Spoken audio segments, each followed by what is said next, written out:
Hey guys, welcome back to a very special holiday edition of the Captain's Corner podcast. I am Ray Russell, and this man right here is the one and only, the Captain, Nick Massey himself. So I'm going to ask you right out of the gate this week, not wasting any time.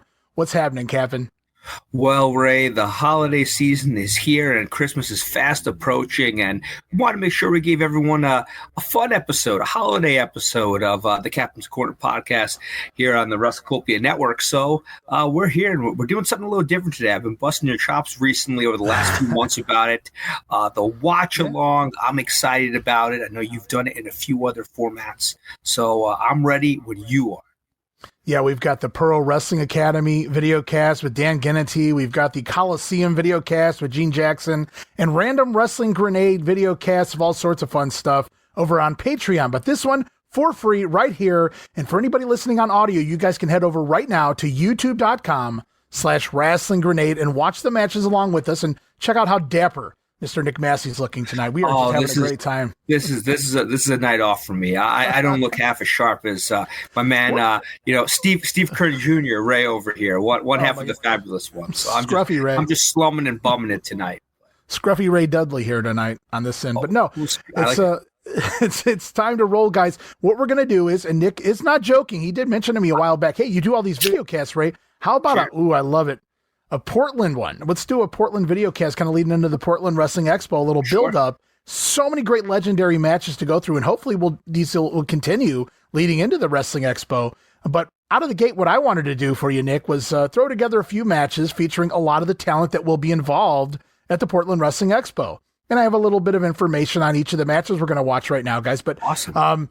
Yeah, so unfortunately, Roddy Piper, Buddy may make a kind of a random appearance here, just a fair warning, but some of the older matches, not so much on this episode, but the guys that are still out there, still alive and kicking and heading to the Portland Wrestling Expo, heavily featured here. I'm looking forward to it. We're going to get going right now, guys, as we kick off the very first ever Portland Wrestling video cast here as part of the Captain's Corner pod. And away we go. Let's do this. And I'm going in blind, guys. So I'm looking forward to what we're going to see. So this one a little more blurry than the rest. Fair warning. We're going to go back to May 21st, 1985, guys. And this is right after that 60th anniversary of the Don Owen territory, the big extravaganza. And in the ring right now, you will note Diamond Timothy Flowers and his opponent, a very young Lance Von Erich, at this time known as Ricky Vaughn. And he's really getting pushed to the moon here at this point for the Portland territory because look at him. He's $1 million, Nick. Oh, absolutely. And we got two people that are connected to February 22nd, Portland Wrestling Expo. Of course, we've already announced Ricky Vaughn, a.k.a. Lance Von Erich. He's one of the featured vendor guests at the holiday in Portland that day.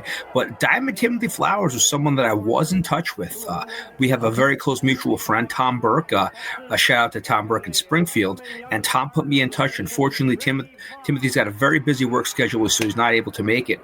But no fear, Lance Von Erich, a.k.a. Ricky Vaughn, will be there. And I'm curious to see this match. I'm actually a big fan of 1985 Portland. Like you said, the big super show, for the 50th anniversary. Excuse me, what was it? Oh, my God, I should know that. 60th anniversary. 60th anniversary 1985, because the 100th anniversary is coming up only in a couple of months. Yeah, so the totally legit 60th anniversary here back in 1985 and 100th on the way, going to be celebrated as part of that Portland Wrestling Expo. And this is, like I said, a big push for Ricky Vaughn here in the Portland territory. So you may be surprised at what happens in this matchup. But Diamond Timothy Flowers, no slouch. He'd had a little work over in the Los Angeles territory prior to this as well, in the dying days of L.A. He sure did. And here's a very green... Love Sandy Barr's T-shirt selection. Yeah, Sandy Barr had the greatest referee shirts of all time, did he not? He did. It said very casual, but at the same time, I'm here to enforce the rules when I choose. Oh, a little full Nelson action by Ricky Vaughn. Full Nelson, and that is going to do it, actually. That's his finisher. Talk about basically a squash. No, basically a squash there to get him over. And I know that Billy Jack Haynes took Ricky under his wing, and I know Ricky started using the full Nelson finish too, because Billy might have been in Florida in and out at this point. But big win for Lance to kick off our watch along. And what do we have here? Coal Miner's Glove match. Buddha Dean taking on Top Gun. Top Gun going to be part of the Portland Wrestling Expo. he's gonna be a big part. Our good friend, we've worked with Dave Sierra before, and of course he'll have the original mask with him on February 22nd as Top Gun. We had him, of course, on the Captain's Quarter podcast a few months ago, and I like this Top Gun mask. I'm a big fan of it. I think it has such a unique look. Yeah. It's Dave, of course, had a bunch of great masks. The Top Gun one, maybe my favorite. That, and then the Assassin Olympic ring was one. Probably my two favorite masks that he wore. Yeah, I think we're on the same page there. Yeah, he's throwing Buddha Dean around right now. Ooh. So the backstory here, of course, the coal miner's glove match. For those of you who don't know, you get to climb the pole. The first person to get the glove, which is a coal miner's glove. You go back into the mines, of course. The steel plate that's in the top of the glove on the knuckles to protect the fingers from getting smashed. And so it's loaded basically, and the idea is climb up there, grab it, and you get to use the move, or the glove. And if I remember correctly, it was invented by Dutch Savage. He was the one that brought it into professional wrestling and right out here in Portland. So that's why it was a mainstay. When you would have gimmick matches in Texas, it was usually a Texas death match. In Florida, like when Malenko was there forever, it was the Russian chain match or whatnot. And here in Portland, it was quite often the coal miner's glove match, the throwback. By the way, you could tell that it's an important match because Sandy Barr a lot less casual in this one. He's got the stripes on. He's ready to get involved if he has to. Yeah, more important matchup here, December 3rd, 1988. And this match is out there in its entirety as well on YouTube, including the intros, which I edited out here for time purposes. But it's with the music. Well, that too. But something interesting does take place prior to this. Top Gun will get on the house mic, take it from Don Owen, and big elbow. Put over the Portland, the Pacific Northwest Wrestling promotion as the number one promotion in 1988 in Portland for a very good reason. He's pointing out that we run more shows, we give you more effort, and so you know who else was running Portland in 1988, Nick? Oh, our good buddy Billy Jack Haynes. At this point, the Oregon Wrestling Federation is, you said this is December, right? So it's yes. What a memory in everyone's mind in the Pacific Northwest. But yeah, it was a war. You go back and you look at some of those early OWF cards, and their lineup is absolutely stacked. And they have some 7, 8, 9 match shows, which I know Don did not run a lot of bigger shows, so they had a lot of guys on the card. And, Top Gun, of course, one of those guys stayed loyal to Don, and Buddha Dean in the middle of quite a long run in Portland too. He was here for a couple of years, 87, 88, 89. Yeah, that's a name that's not talked about often enough because it was in Portland and it wasn't a lot of exposure in the magazines and whatnot. But Buddha Dean had a hell of a run way out there in the West Coast, the Northwest, and he's going once again. Yeah, trying to get that coal miner's glove. Oh, well, it's legal in a coal miner's glove. I don't know if that hurts more or getting hit with the glove. Top Gun did what he had to do to make sure that the Buddha Dean didn't get to that glove. By the way, yeah. No, just what I love about poles in the corners, how high the poles are. You hear so many stories. There's that great story about Mike Graham not being able to get up a pole for one of the big CWF matches. But that looks like it's a good-sized pole. Nice. Folding back suplex there. Yeah, that's a pretty good size one. I would imagine they had one always lurking around, given how often they would use one here in the Portland territory. But, I think back to the one WCW used when it was like Big Bubba versus John Tenta or something like that. It was like, who's climbing that pole? It was like 20 feet high. And, of course, poor Jimmy Hart had to scurry all the way up there. Oh, yeah. He got up there really high. Yeah, that was a very high pole. By the way, great crowd right there. I know this is the Grapplers booking at this point, and I know they're doing great crowds. This is right around the time that I believe Grappler and Top Gun had a big feud going on. There's Top Gun getting the glove. Watch out, Buddha Dean. Top Gun. There's the trick. He got it off the pole, but he never had it on in time. And now Buddha Dean gets to use the glove. Oh, man. I don't want to see what's going to happen to our buddy Top Gun. Logic tells you that whoever gets whacked with this thing is a goner here. He's going to whip him. Here we go. Oh, he's a lefty. Okay. Didn't know he was a southpaw. The big block. He's going to take it off. Going to fight for the glove. Don Cost is going out of his mind here. The Greco-Roman fight for the glove. And now it's anybody's glove. Gloves flying again. Sandy Barr, put it on. Start knocking some people out. Let's do it, guys. Come on, Top Gun. Top Gun's got the glove. Buddha Dean, better. Boom! There it is. Right in the chin. Down he goes. Indeed. And who is that? Playboy Buddy Rose. Lean Mean 217 Buddy Rose back in the territory, and he Buddy getting some heat here. This is the big sell. This is Buddha Dean was fine and dandy, but Buddy Rose is where the money's at. High knee. Is that Brutus Beefcake under the hood? The booty man. Playboy's buddy. Time to lose a couple pounds. Jog your way out of there, Playboy Buddy Rose. Did you catch what the shirt said, Ray, or no? No, I did not. I didn't either. Buddy had some great shirts he'd always wear. Always. Top Gun victorious. We're 2 for 2 with Portland Wrestling Expo attendees. So I did not plan it that way, so I can't make that promise as we move on. Now this one we're going to fast forward to the very tail end of 91, maybe the beginning of 92. It's the Mean Man himself, Mike Miller, taking on Brick House Brown, who I didn't even realize was in Portland. That's how off I was from this cup of coffee in Portland. I know that I'm not saying this. I guess I'm not speaking out of turn. One of the stories that I've heard Brickhouse talk about in the past was that when he was in Portland, obviously it wasn't the peak of, the Owens family territory, but he wound up having to resort. I don't want to say have to resort, but he was selling drugs, and that was actually what was keeping him afloat, rather than what he was making in the towns.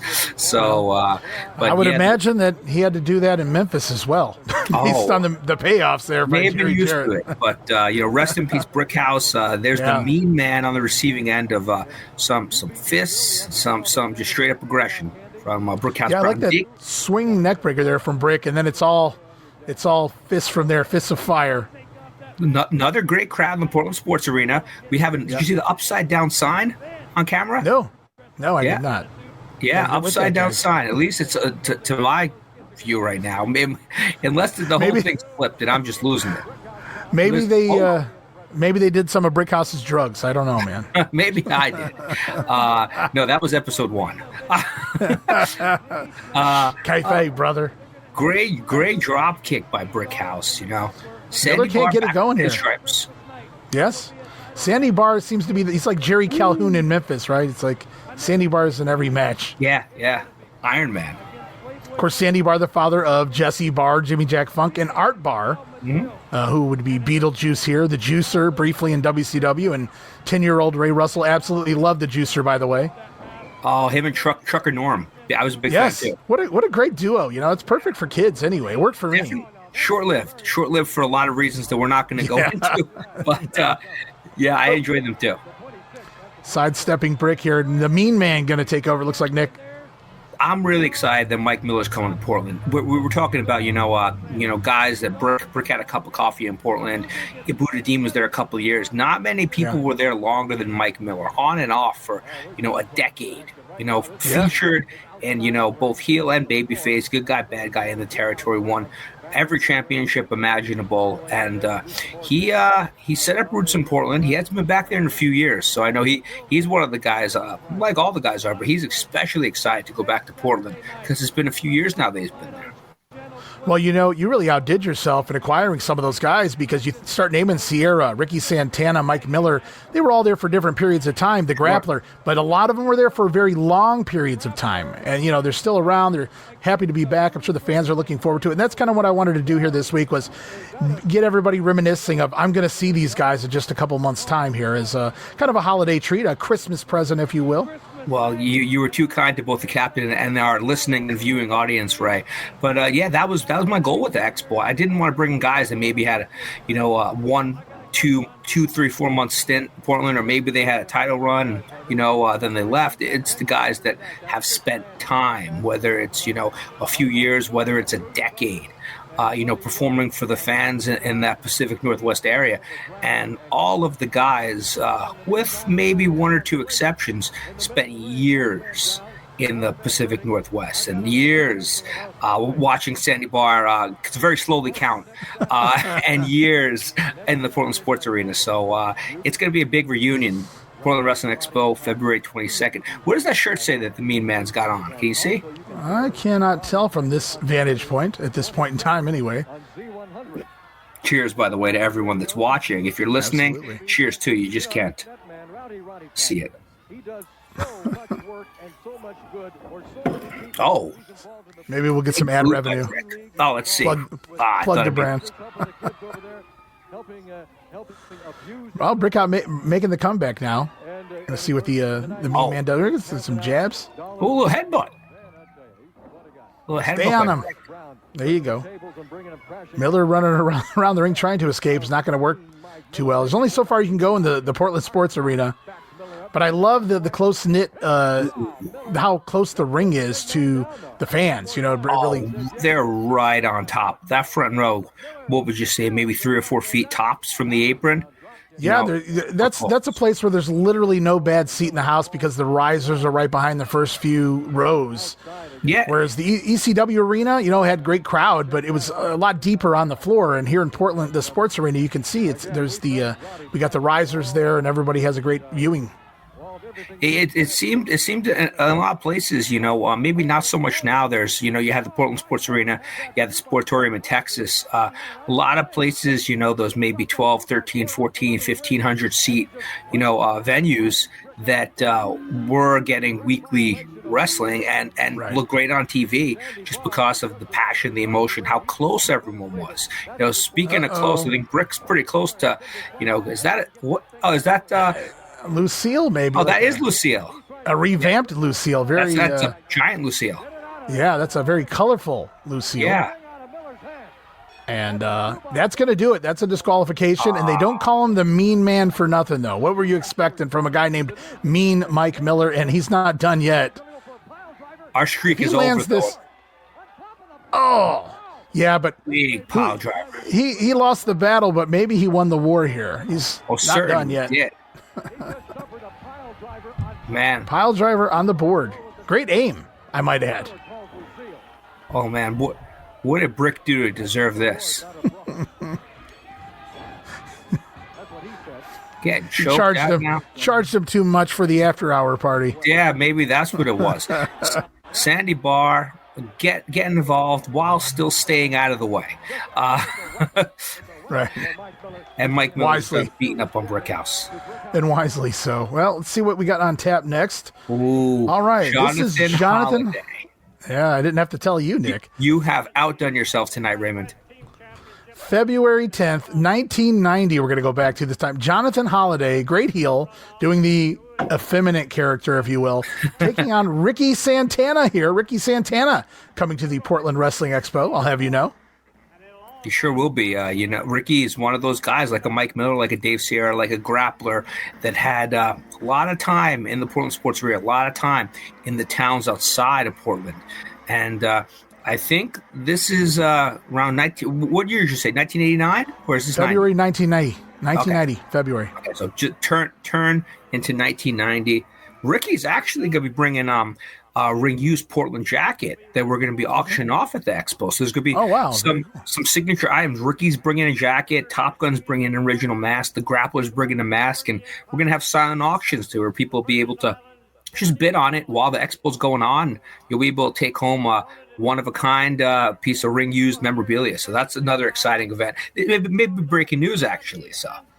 Oh, very cool. Yeah, no, that's absolutely an awesome deal to hear. And Ricky Santana as a kid was one of my favorite underdog type guys because he really never got the push he could have gotten in the big leagues. And it was so fun whenever he would pop up working for Crockett or Turner. He had that little run in 1989. Not really sure what happened there before he was phased out again. Yeah, is that what happened? Okay. Yeah, that's right. Pillman, I remember covering that. Yeah, him and Pillman were going to be a tag team, it looked like. And literally they start doing some stuff, and Ricky blew out his knee in the first or second TV match. Yeah. Yeah, now that you say that, I remember covering that when I was doing 89 in the NWA. It was just so fast, and then they never bring him back, and then he winds up back here in Portland. Well, as you know, things were moving so fast to where back then it was just the next man up type situation, right? So whatever was in store for Ricky, it wound up being Tom Zink, 5 or 6 months later as Pillman's tag team partner. So Santana takes a side slam, or as Gorilla would call it, a side suplex, Jess. Took it out there on the hardwood floor. I think that's wood, or was that concrete? I don't know. but he's out. Looks like his back's out. So we got Bill Francis and Curtis Thompson trying to help Ricky at ringside. Yeah, Bill Curtis Francis Thompson getting in there. Yeah, Bill Francis is going to do a little bit here. Big Now, Bill Francis. Ricky's not done yet. I think we'll see Ricky before this is over. But Bill Francis is going to quote unquote tag in for the moment here with Jonathan Holiday, and the referee allowed it. Yeah, he's going to let it fly. Yeah. Let's see. By the way, I didn't realize how big Bill Francis was until seeing him throw around a poor Jonathan Holiday right now. And of course, Bill Francis' father was a legendary wrestler and promoter, and his brother was hell of a football player. Yeah, hell of a football player. And in the Battle Royal, Russ Francis said WrestleMania 2, part of that Battle Royal, refused to go out till he had to. Also in one of the featured, if not main event matches in Super Clash 2. Yes. And these guys were pretty good hands in Hawaii prior to coming over here to the West Coast. Bill Francis had quite a few runs in his father's promotion, not just due to nepotism, but they were over. They really got over there in Hawaii. And that is indeed the voice of one Scotty the Body on commentary there for those curious. He did such a great job on commentary. Amazing. Right? Yeah. Yeah, it was great. The first time I heard that, when tape trading first started, I got my hands on the first bit of Portland footage I could. I was like, oh my God, that's Scotty Flamingo or whatever he was by that point in time when I was watching wrestling. But I was like, wow, this is great stuff, pal. No, and you identified Don Costas, just being solo at the booth like Joey Styles would later down the line, and before that Frank Bonema. But Scotty does such a great job of keeping Cos involved, and while still being his own unique character, very funny. The commentary is top notch. It's very much what would become Johnny Polo later on in the WWF, his style and like you said, engaging with people. That was just Scotty being Scotty, really. Just he needs somebody to talk to at all times, even if he's talking to himself, right? I didn't really ask you for an answer. Yeah, I was still saying, I love the Raven stuff, but probably speaking of a return. Yes. Ricky Santana trying to get back in the action, although Bill Francis is doing a great job. I got to tell you, I got to book this a little differently here. I would have put Bill Francis in trouble and then let Ricky Santana come back to make the save here.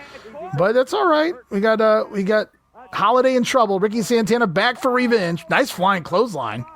Great clothesline. And yeah, you kind of almost feel bad for Holiday. He had the advantage on Ricky. Then he got his ass whooped by Bill Francis. Who then essentially tagged out, and Ricky's back in whooping that ass. So rough day of the officer job in Holiday. And they did tape him up in the meantime. At least they kept the credibility there of the injury. They taped up his back, and he's ready to roll. Runs into the foot, though. That's never a good thing. Well, what's the last update you have on Jonathan Holiday? Have you placed him anywhere in the last 20 years, right? I don't know that I know I've looked his name up, but I couldn't tell you what I remember reading. Oh, big slam off the top rope. Ricky's going up top. I think he may be going for the crossbody here. Nope. Not going to let him. Ooh, nice counter. Oh. Sandy's down 2, 3. That'll do it. All right. Big. Was that a 3? Santana. There you go. I like that. Still the victor. Gonna slam him off the top, counters right into an inside cradle, and gets the win. Another win for the Portland Wrestling Expo. They're 3-1 heading into match 5. So there he is. Yeah. We were just talking about him, Scotty the Body, gyrating as only he could in Portland. What a character. You couldn't help but love him. I don't know how hated he was by the fans, but I instantly loved the character in Global when he was the Palm Beach Heartthrob, Scott Anthony. Scott Flamingo, Bill Watts had a hand in kind of keeping that down. So I knew who it was. So I was pumped for that, but I just never really got into Scotty Flamingo the same way. But Johnny Polo, man, that was where it was at for me. And then the funny story with that was locally, we had a local public access wrestling show from a Cleveland independent promotion. And the guy would tape matches that he had in other cities, Pennsylvania, whatever. He airs a match against Raven before Raven makes it onto ECW TV. And so he was trying the character out on the indies. And I didn't realize that was Johnny Polo at that point. I said, who the hell is this guy? I don't like this character. And it took me months to go back, watch the tape, and I go, holy shit, that was Raven before Raven made it to ECW, or at least I saw it. I got to see that then. That's if you ever find that link, shoot it over to me, Rick. I'm curious to watch Absolutely. it. I know that's not the grappler that's beating up on Scotty the Body. I think I know who that is because I may have seen this somewhat recently, but we'll confirm that as it goes along. Yeah, you got a good eye there, Nick. So we're going back now to May 5th of 1990. Scotty the Body in there against the Grappler for the time being, anyway. I think Nick's already kind of figured this one out. And you probably have a good idea as to who this character is, and he may be part of the Portland Wrestling Expo, if I remember correctly. Well, I know the Grapplers. We'll have to see if that indeed isn't the Grappler under the mask, if the person under the mask will be a part of the Expo as well. I think they may. But right now, Scotty is taking it to Grappler number 2.5, maybe we'll say. Sure, why not? Wow. 3.5 at the size of this fellow. He could certainly... Would you stop? Well, he can take out Scotty. If he can get some momentum going, Scotty's in trouble here, so he's just staying on him, which is wise. You don't see a heel follow the babyface outside very often. By the way, Scotty in full 90s garb with the see-through and neon colors. He's got the stripper starter kit going on right now. Boy! Certainly does. Oh, look at that. Interesting. Held the ropes for the dropkick there. Yeah, that's a polite way to refer to that. Unique, yeah. Well, Scott, and I think it was the Beach Brawl match with Pillman, where a Beach Blast match with Pillman. No, Beach Blast, right? Yeah. Yeah, it was Beach Blast, 92. When he does his little plancha over the top rope, he holds on until he turns into Pillman. That's one of those memories in my head. Uh-oh. Wow, a tilt-a-whirl. Yeah. Yeah, and a guy that size is just amazing. He's going for the mask. Who's that under there? He's wanting to unmask the Grappler is what he's trying to do. Who could it be now? Oh, it is our good friend Moondog Ed Moretti, folks. I'll do my best Jesse Ventura. Now, you mean to tell me the Grappler was Moondog Moretti all these years? That was a good Jesse. Oh, and this, of course, the time when the Grappler had lost his mask and unmasked here in the sports arena, and Scotty's going to wish that he never did that to Grappler 2 or 3.5. Moondog Moretti, who will join the Grappler at the Portland Wrestling Expo on Saturday, February 22nd. See, all Scotty had to do was leave the mask on, and that match would have continued. He was in firm control, but he takes the mask off, and now here comes the real Grappler, Lynn Denton, out here to save the day. Oh, lay it in thick. Does Lenny have the face paint on here? I'm not certain. I know he does. I know he rocked that face paint here, but right now I don't know if it matters. Scotty's in trouble. I think he does. Sandy Barr not counting. Yeah, he's got the paint there. Yeah, there it is. So is this another match where we just kind of fill in the middle with a different wrestler? I think we've had back-to-back substitutions. Sandy Barr, very liberal with his allowing mid-match substitutions in this Portland Sports Arena. Fun bump here by Scotty to the outside, trying to get away. If he could just... Nope, not letting it happen. So we've kind of worked in a lot of the talent here from the Portland Wrestling Expo thus far. And Ray, a lot of these guests have been on with us. The Grappler's been on with us. Ricky Santana, Dave Sierra. So we got to talk to them. Now we're seeing them in action. I think as it gets closer to the Portland Wrestling Expo, we might be able to convince one or two of those guys to come on here and do a watch along as well. That could be something that everyone at home might be looking forward to. But right now, Scotty's not looking forward to what the can of whoop ass that the Grappler's putting on in the corner. Yeah, I found a way to work some Scotty the Body in here, so it's just like an extra point for me. I hope an A+ now. Why not? He's actually, of all the names we mentioned, he is the name that the people want to see the most of in the Portland area. And it won't happen this time. This show goes well. There's always round 2.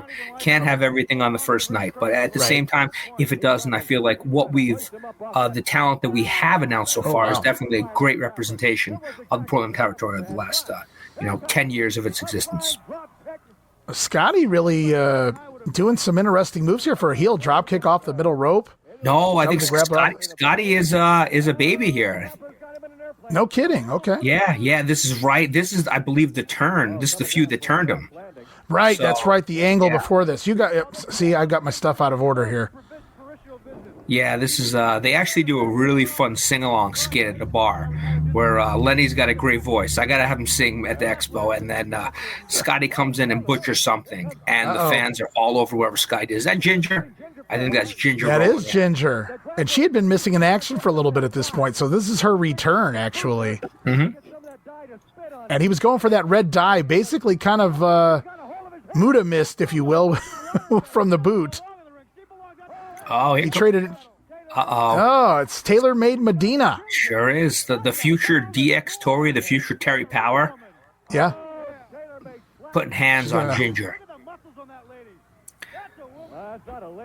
Well, Scotty getting back in here, trying to save the day, and there goes the grappler out now. Uh-oh. I want to say all four of these talents have amazing heads of hair. I want to point that out. I'm very jealous, I must admit. Uh-oh. She wound up getting the ink in the eye tailor-made, didn't she?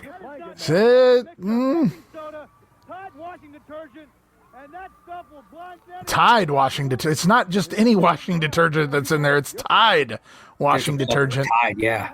The people on their feet at the sports arena all over Ginger's arms, whatever that ink may be. Yeah. Grappler hair cream.